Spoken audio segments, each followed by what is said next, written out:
Welcome back to Camp Out West and our tiny house build series.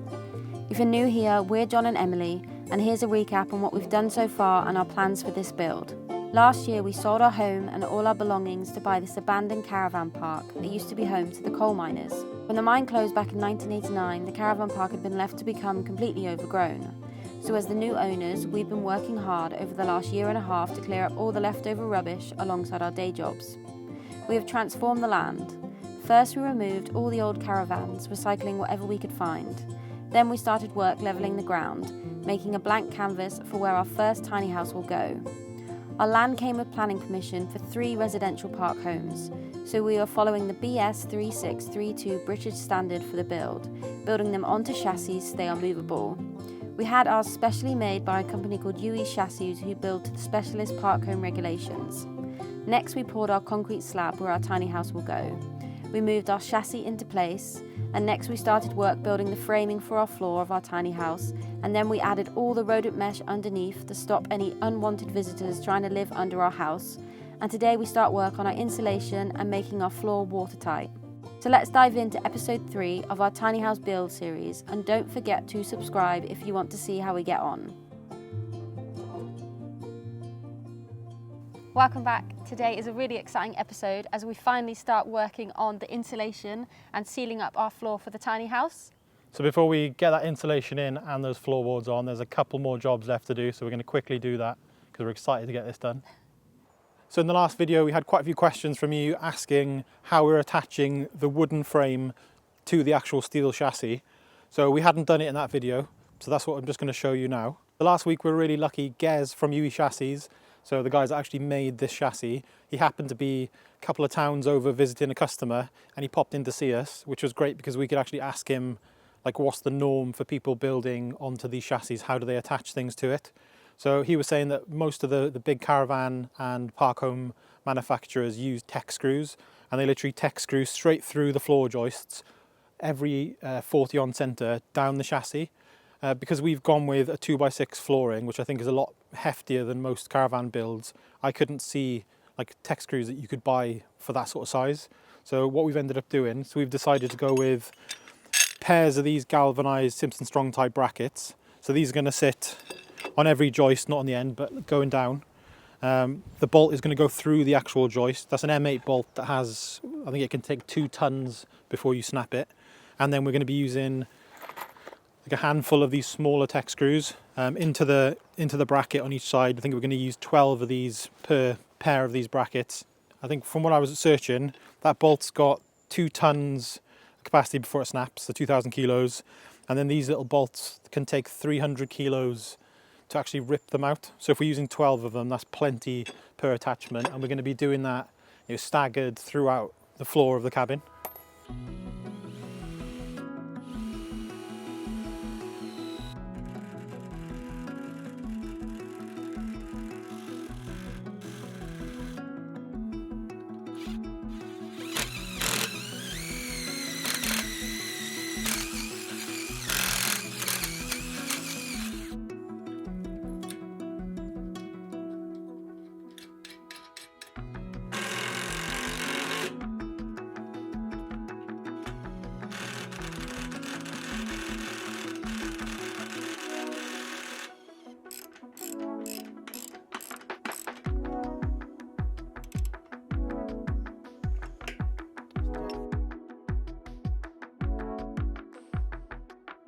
Then I carried on attaching the steel brackets.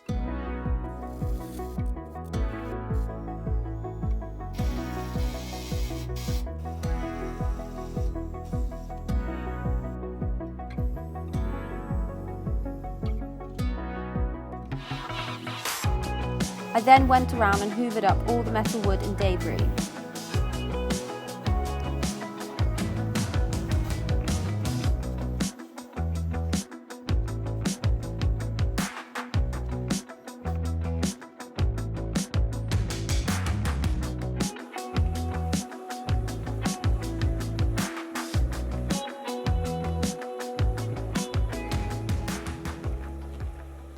So as well as what we've done on the chassis rail, we're going to attach kind of every so often on these outriggers, which is the outer part of the chassis, using some slightly different brackets. These are slightly smaller. So we're going to pair them up like this on the outrigger. We're going to attach up into the framing using these lag bolts. And then we're going to be putting, like similar to what we did before, like a bolt through the actual chassis. So again, that's that 2-ton rated bolt. And then these very hefty lag screws going up into the timber. We don't really need that, but I guess while we've got it all exposed, we might as well go a little bit over the top. Obviously, we've gone to town attaching it into the concrete and stuff, so we might as well make this bit as strong as we can. Hi, look who's there to see you. Oh, lovely stretch.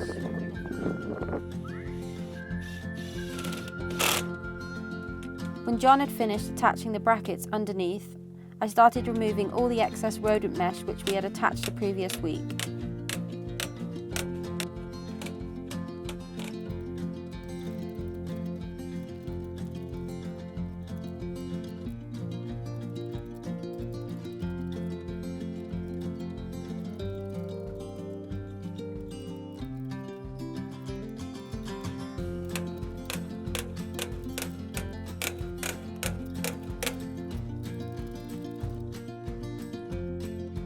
After I cut off the excess, I was left with the sharp edge of mesh all along, so I used my hammer to flatten them off.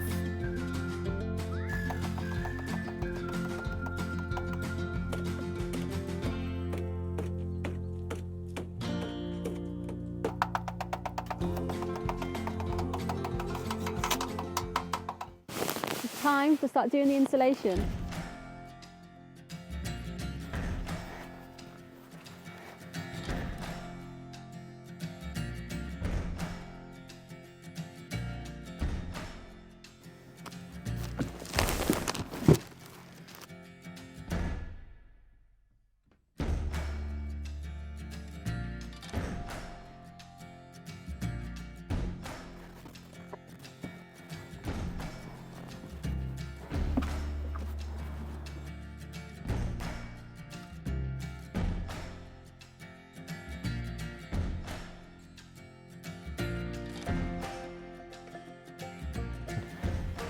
First, you want to loft this middle bit out.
So this is the last little bits of insulation going in, and then the floor is done.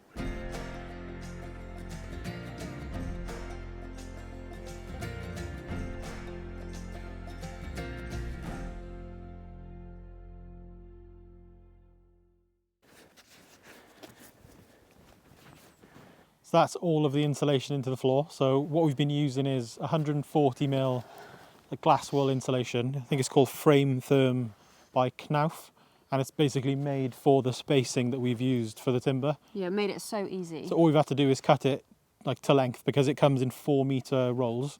So we just have to trim it down, and we've been using this.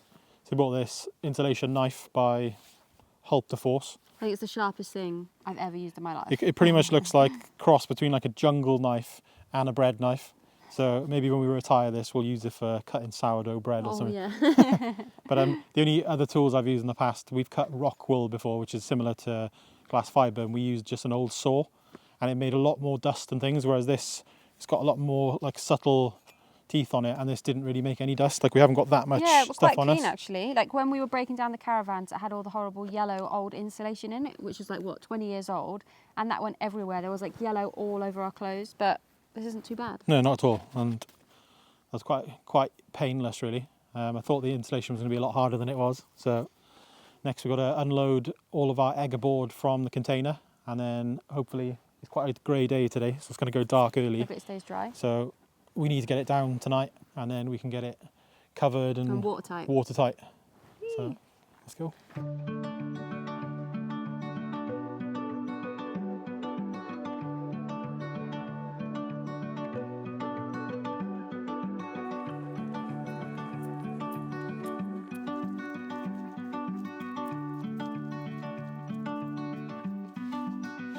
Each board weighs over 24 kg, and we had 22 of them to bring down from the top of the land, so it took quite a while.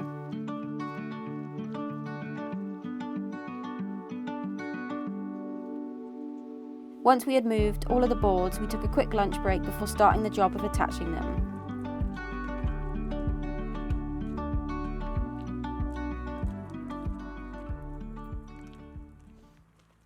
So now that we've started building the structure of our tiny house, we finally started looking at the overall style and design our cabin's going to be. Yeah, we've been spending hours looking for inspiration and design ideas, and we're excited to introduce you to Readly, who are kindly today's video sponsor. Yeah, and they've been a massive source of inspiration for this tiny house build. If you're new to Readly, it's an incredible subscription and app that gives you access to over 7,000 magazines and newspapers from all around the world. We actually first heard about Readly on Hugh Richards' gardening YouTube channel, and we actually became customers then. Our main inspiration for the tiny house build comes from many of the magazines that Readly has to offer. We love the magazine Cabin Living, which has been giving us some great ideas on living in a small space, as well as the magazine Park Homes and Holiday Living, which has been great to see all the similar building structures people had made following the same park home regulations that we have to follow for our build. We're really inspired by building design from outside of the UK. Yeah, and Readly has given us access to explore so many magazines from different countries. Some of our favourites that we can't get here but we can get on Readly are Inside Out and Grand Designs Australia, and we also love Scandinavian living. We've got so much inspiration from there. The best feature with your subscription on Readly is it comes with 5 individual profiles. So that means you can share your account with your family and friends, and it's amazing, it tailors all your recommendations to each person's individual choice on their profile. Not only have we used it for our house inspiration, we've also loved using it for gardening tips, cooking ideas. There's so much variety on there, there really is something for everybody. Readly allows you to save your favourite articles, recipes and ideas to come back to you at a later date. Yeah, we have hundreds, and I mean hundreds, of our inspiration ideas saved for our house build to come back to at a later date. You can also download the magazines and read them all offline. So it doesn't matter if you're on the go or if you're off-grid, you don't have to worry about not having an internet connection. And since living in the caravan, we've tried to minimise the amount of physical items we buy, so we love how environmentally friendly Readly is being digital. Readly are kindly offering you all a 2-month free trial to enjoy their incredible library of over 7,000 magazines, newspapers and podcasts. So if you want to sign up for free with the option to cancel anytime, just head to the link in our description. A special thank you to Readly for sponsoring this video and supporting our tiny house build. So we've just finished all of our insulation, which has gone really, really well. So what we're on to now is we're going to attach our Egger Protect boards. So that's our chipboard flooring that we're putting down. We're going to be using, well, there's 2 methods to do it. I think because this is going to be a movable building, we're going to go with this glue which you're supposed to use, which is a PU expanding glue, which when it goes off is waterproof, and it waterproofs the surface. And we're also going to use flooring screws, just so it's got like another level of support.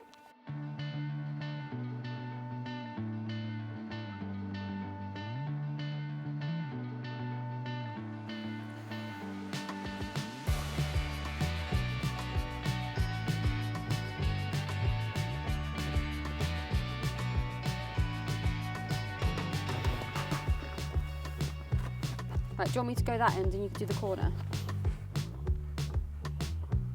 You want it to be completely flush, yeah? I'll just put it down and we'll move it into place. Okay.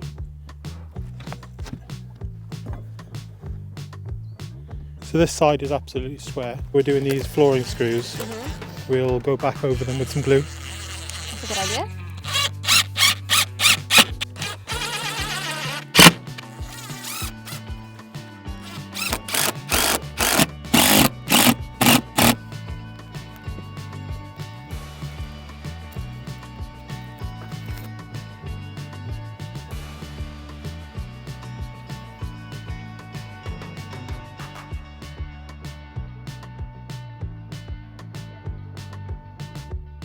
Good, keep going.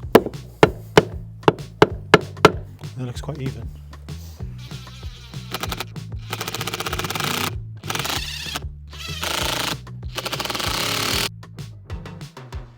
We found lining up the boards completely flush the hardest part, but the more we did, the easier it got.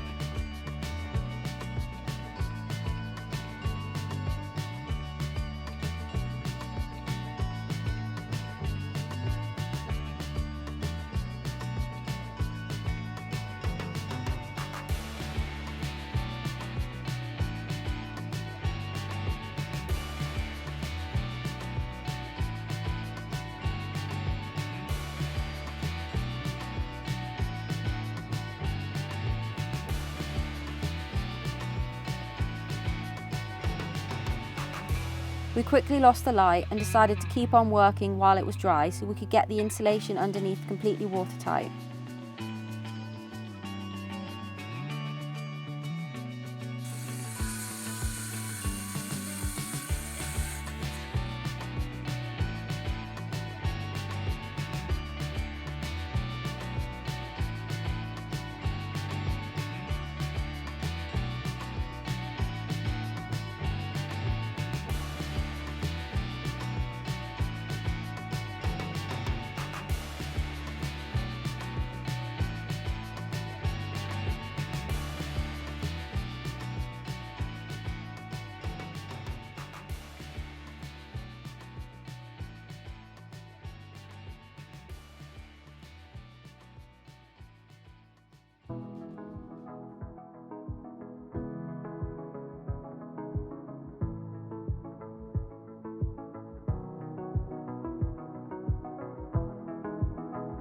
Even though it was freezing cold and we were still working in the middle of the night, we didn't want to stop as we were just so excited to be bringing our dream cabin to life.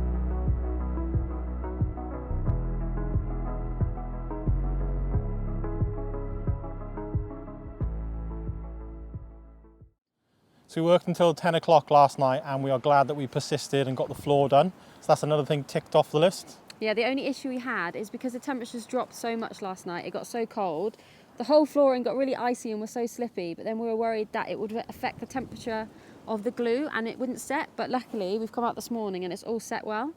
So the glue looks quite ugly and unsightly at the moment, but the glue that we've used is a waterproof PU glue and it kind of acts like expanding foam. So what you can see on the surface is where it's literally expanded and filled all those voids between the tongue groove flooring, and that's what's given us our waterproof seal. So now we've done all of that, the next bit is to go around and cut off all the overhang just to make a nice clean edge, and then John, you're going to add some DPC on top, aren't you? Yeah, so some people commented on the last video and they recommended us to put DPC down. So once this Egger Protect has gone off, this is sort of weatherproof, but a lot of people that actually work on job sites have told us after this is all dried that they put a layer of DPC, which is like a waterproof plastic, and then they staple it down, and then once they've built the walls and the roof and they've waterproofed the building, they just go around with a knife and cut it off from the inside. So that is what we're going to do. Yeah, I guess it's just like an extra layer of protection. Yeah, because the weather is pretty atrocious up here, so yeah, the more time it can give us to like protect that floor, the better. So that's the end of today's episode. We hope you enjoyed watching. And don't forget, we're at a Christmas market this weekend. So that's on Saturday, and that is in Ammanford at Coaltown Coffee at their roastery. So if anyone's free and they want to come around, come and say hello to us. Yeah, and we'll see you next week. Here's a little reminder about our pop-up this Saturday at the Coaltown Coffee Roastery in Ammanford, Wales. Coaltown Coffee also has a rich coal mining history similar to our land. Our land was once home to hundreds of coal miners who used to work in the colliery across the road. In fact, my granddad Islin Rosser worked at this exact mine. Coaltown Coffee is based in another ex-mining town where anthracite coal, known back then as black gold, fueled their local economy. But when the last of the collieries closed, it left a lot of Wales without any work. So Coaltown wanted to bring a new industry and jobs to their community by creating a new version of black gold with the launch of their incredible coffee and roastery. We were invited to take part in their Christmas pop-up market on December the 2nd, so we wanted to invite you all along too. We'll be selling our exclusive Camp Out West coffee as hand roasted in Wales by Coaltown, as well as selling our hand poured candles that both Em and I make in our little candle studio. There will also be an amazing selection of other local businesses and food companies taking part. So if you're local and want to come down on the 2nd of December, 12 until 5 PM for coffee, cakes and a catch up, we'd love to see you.